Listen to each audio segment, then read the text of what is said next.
अस्सलाम वालेकुम मेरी यूट्यूब फैमिली, कैसे हैं आप सब। उम्मीद है कि सब खैर खैरियत से होंगे। मैं भी अल्हम्दुलिल्लाह बिल्कुल ठीक हूँ। आपसे कुछ बातें शेयर करूँगी। ज़िंदगी की मुश्किलात में सुकून। ज़िंदगी के मुश्किलात में कैसे सुकून हासिल किया जा सकता है। आजमाइश अल्लाह की नेमत है। एक आजमाइश को अल्लाह की नेमत में समझा जाता है। आपने क्या कभी गौर किया है कि आजमाइश भी अल्लाह की तरफ से अजाब समझा जाता है, लेकिन हकीकत ये है कि अल्लाह ताला की तरफ से ये हमारे लिए एक अनमोल तोहफा हो सकता है। कुरान में अल्लाह फरमाते हैं कि क्या लोग ये गुमान किया है कि वो क्यों छोड़ देते हैं ईमान लाए और हमको आजमाया ना जाए। लोग को आजमाइश में डालकर उनके ईमान और सब्र को परखता है। जैसे एक किसान ज़मीन को पानी देता है और एक फसल उगाने का इंतज़ार करता है, वैसे ही अल्लाह हमारी रूहानी कुव्वत के लिए आजमाइशों को एक मौके पर बनाता है। कुरान हमें ये याद दिलाता है और बेशक नहीं, माल जान और फल के नुकसान से आजमाया जाएगा और सब्र करने वाले को खुशखबरी दो।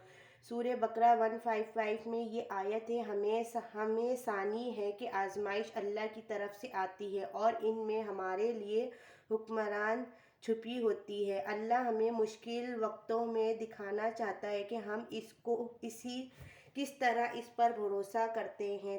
तसव्वुर करते हैं कि एक माँ अपने बच्चे को चलाना सिखाती है। वो जानबूझकर बच्चे को आज़ाद छोड़ देती है ताकि वो गिरे और अपने पैरों पर खड़ा होना सीखे। अल्लाह की आजमाइश भी ऐसी ही है और इनमें हमारे लिए हिकमत छुपी होती है। अल्लाह हमें इन मुश्किल ताकतों में देखना चाहता है कि हम किस तरह इस पर भरोसा करते हैं। हमें मजबूत सब्र और अपनी नेमतों का शुक्रगुजार बनाने के लिए हमें आजमाता है। अल्लाह फरमाते हैं कि बेशक हर मुश्किल के साथ आसानी है, कि ये सब दुनियावी चीज़ें आर्जी हैं। और उसके बाद फिर मैं अपना नाश्ता बना रही थी। नाश्ते में मैंने ना अपने लिए एक अंडा बॉईल किया था। उसके बाद मैंने 2 ब्रेड सेकी थी हल्के से ऑयल लगा के, क्योंकि ब्रेड में हल्का सा ऑयल लगाओ ना तो फिर वो खाया जाता है।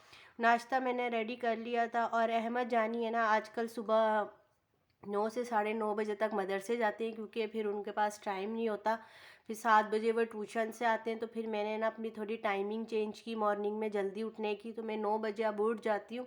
उसके बाद अहमद को मैं ना मतलब कि नाश्ता वगैरह करा के उसको मैं मदरसे भेज देती हूँ। तो उसके बाद फिर मैं ख़ुद नाश्ता करती हूँ, क्योंकि बच्चे सुबह स्कूल गए हुए होते हैं। तो फिर वो तो अलग ही नाश्ता, मतलब कि हम तो संडे वाले दिन ही फिर सब बच्चे और हम मिल के नाश्ता करते हैं।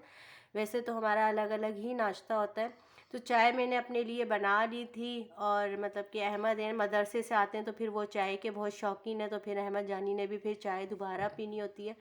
उसके बाद फिर चाय मैंने बना ली थी और अपना नाश्ता मैंने ना टेबल पे रख दिया था और मैं आराम से ना नाश्ता मैंने कर लिया था। नाश्ता मेरा अल्हम्दुलिल्लाह हो चुका था। उसके बाद फिर मैं आ चुकी थी अपने किचन की, जो मेरी रूटीन है किचन की।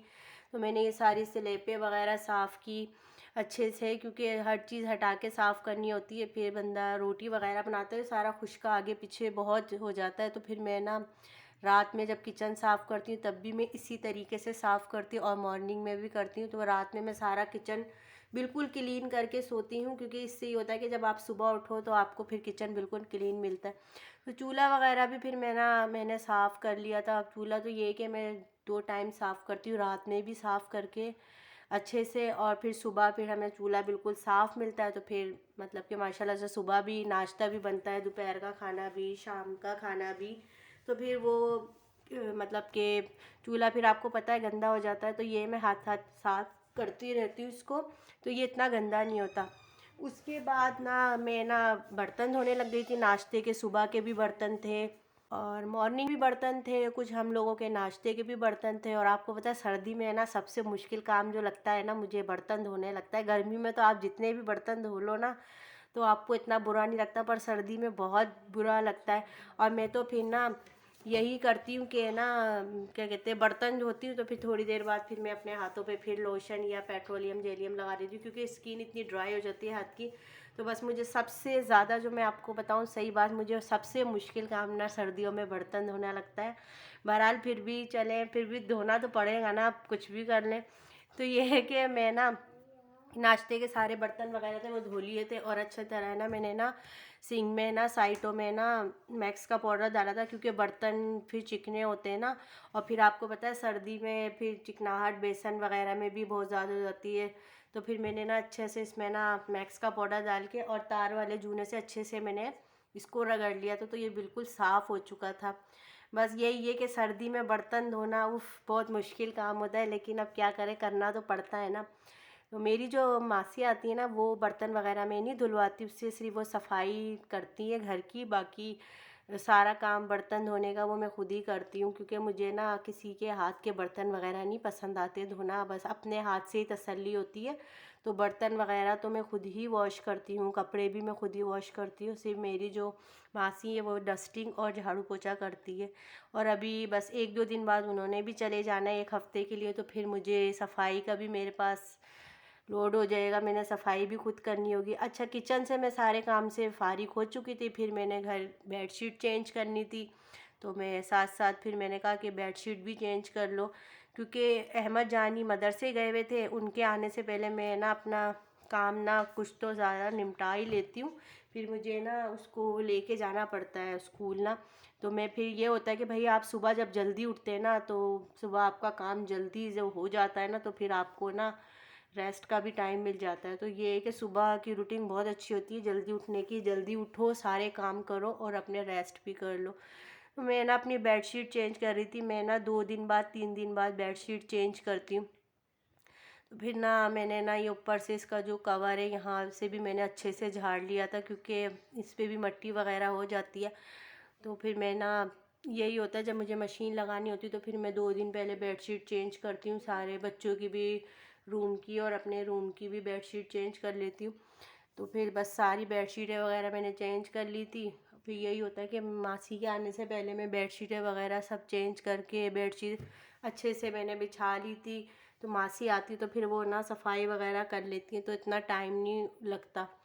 बहरहाल तो बस यही है कि हम हाउस वाइफ की तो यही रूटीन है कि हम लोगों को ना बस काम काम काम।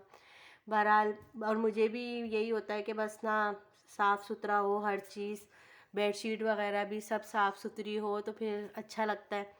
तो मैंने ना बेडशीटें वगैरह चेंज कर ली थी दोनों रूम की, और सारा मैंने ना समेट भी लिया था सब कुछ ना, क्योंकि ना मैं ना मतलब कि अहमद के आने से पहले उसको स्कूल छोड़ना होता है, तो फिर उससे पहले ना मैं सारा घर समेट लेती हूँ और कुकिंग वगैरह भी मैं कर लेती हूँ। बस मुझे ये आके बस रोटियाँ वगैरह बनानी होती है। तो फिर ये सब चीज़ें, बच्चे सुबह जाते हैं तो ये लोशन वगैरह सब चीज़ें आगे पीछे हुई हुई होती हैं, तो फिर ये भी मैं सेट करना होता है। तो ये सारी चीज़ें मैं इनकी जगह पे सेट कर लेती हूँ, क्योंकि बच्चों को सुबह देर हो रही होती है। तो मैं शाम के खाने के लिए बना रही थी मिक्स दाल, ये बड़ी मज़े की बनती है, तो मैंने कहा कि आप लोगों से भी शेयर की जाए। तो मैंने ना इसमें पानी डाला था 1 से 1.5 गिलास, अदरक लहसुन और हल्दी, इसमें मैंने डाली थी पिसी हुई मिर्च, हस्बे जायका। और ये बहुत मज़े की बनती है, पिसा हुआ धनिया नहीं डालती मैं इसमें, सिर्फ हल्दी और पिसी हुई मिर्च और अदरक लहसुन और नमक मैंने उसके बाद इसमें मैंने हस्बे इसमें थोड़ा सा जायका ऑयल ऐड डाला किया था। था। इससे ये होता है कि आपकी दाल ना अच्छे से गल जाती है और बिल्कुल टेस्ट भी बहुत अच्छा आता है। और इसमें मैंने ना एक अदर टमाटर भी डाला था, वो मैंने ना हल्का सा चॉप कर लिया था, थोड़ा थोड़ा, मतलब कि मोटे मोटे डखरे डाले थे, बट चॉप करके इसमें मैंने ना ऐड कर दिया था। उसके बाद मैंने हल्का सा इसको ना चला लिया था और मैंने उसको कर दिया था कवर। उसके बाद मैंने ना दाल हमारी बन रही थी, मैंने एक साइड पे उसको रखा हुआ था और मैंने साथ साथ मैंने ना आटा गूंदने लग गई थी, क्योंकि इससे ये होता है कि मैं ना साथ साथ ना फिर आटा भी, जब मैं किचन में काम करने जाती हूँ तो फिर मैं साथ साथ आटा नहीं होता, तो फिर एक साइड मेरा सालन बन रहा होता है, दूसरी साइड में फिर आटा गूंद लेती हूँ। उसके बाद मेरी दाल भी बिल्कुल अल्हम्दुलिल्लाह रेडी हो चुकी थी, फिर मैं इसमें डालने लगी थी तड़का। और इसमें मैंने दाल में ना थोड़ा मैं ऑयल ज़्यादा लेती हूँ, क्योंकि दाल में ऑयल ज़्यादा हो तो फिर अच्छा लगता है, उसका टेस्ट अच्छा आता है। फिर मैंने इसमें गोल वाली मिर्च, हरी मिर्च, ज़ीरा और प्याज ले लिए थे, और इनको मैंने ना हल्का सा लाइट ब्राउन कर लिया था, क्योंकि ना दाल में जितना अच्छा आपका भंगार डलता है ना, तो फिर उतना ही अच्छा दाल का टेस्ट अच्छा आता है। तो ये देखें, ये मेरे सारे जो मैंने डाली थी इसमें प्याज वगैरह, ज़ीरा, वो सारे अच्छे से मेरे लाइट ब्राउन हो गए थे। फिर मैंने इसमें ना तड़का डाल लिया था, ऊपर से मैंने इसमें ना गरम मसाला और ना धनिया बारीक बारीक काट के मैंने पहले ही रखा हुआ था। तो वो मैंने इसमें गरम मसाला और धनिया डाल के ना मैंने इसको कवर कर दिया था। अच्छा, आज मैं बना रही थी मिर्चें, तली हुई मिर्चें। आपको पता है दाल के साथ अच्छे अच्छे लाजमात होने चाहिए। दाल के साथ चटनी भी होती है, हरी मिर्चें भी कुछ लोग तलते हैं, सलाद भी होते हैं। तो मुझे तो बहुत अच्छा लगता है दाल के साथ लाजमात हो, तो फिर दाल में मज़ा, दाल का मज़ा ही फिर अच्छा हो जाता है। और तो मैं बना रही थी, मिर्चें फ्राई कर रही थी, तो मैंने ना मिर्चों को पहले ही वॉश करके रखा हुआ था। ये ड्राई हो चुकी थी, तो फिर मैं ना इसके सारे बीज निकाल रही थी, क्योंकि बीज निकाल के ही मैं फिर ना इसमें फिलिंग करती हूँ। ये होता है कि फिर मिर्चें ज़्यादा तेज़ नहीं लगती, और ये वाली मिर्चें तेज़ वैसे होती भी नहीं है, बट ये है कि मैं ना बीज इसके ना निकाल देती हूँ। तो मैंने अच्छे से धो लिया था, ड्राई कर ली थी मिर्चों को, और फिर साथ साथ मैंने ना इसके बीज वगैरह भी सारे ना निकाल के साइड में कर दिए थे। तो ये देख सकते हैं मैंने सारे बीज इसके निकाल लिए हैं। और उसके बाद ना मैंने ये मसाला बना के पहले ही रखा हुआ था। इमली मैंने पहले ही शाम में भिगो के रख दी थी, ताकि इसमें ना अच्छे से वो हो जाए। तो ये मैंने ना चाट मसाला, पिसी हुई मिर्च, हल्दी, नमक, ये मैंने ना पिसा हुआ धनिया लेके, और ये मैंने ना इमली जो मैंने भिगोई थी ना उसके अंदर मैंने इसका सारा ना मसाला बना लिया था। और है ना ये अच्छे से इसको ना मिक्स कर लिए थे सारे मसाले को ना।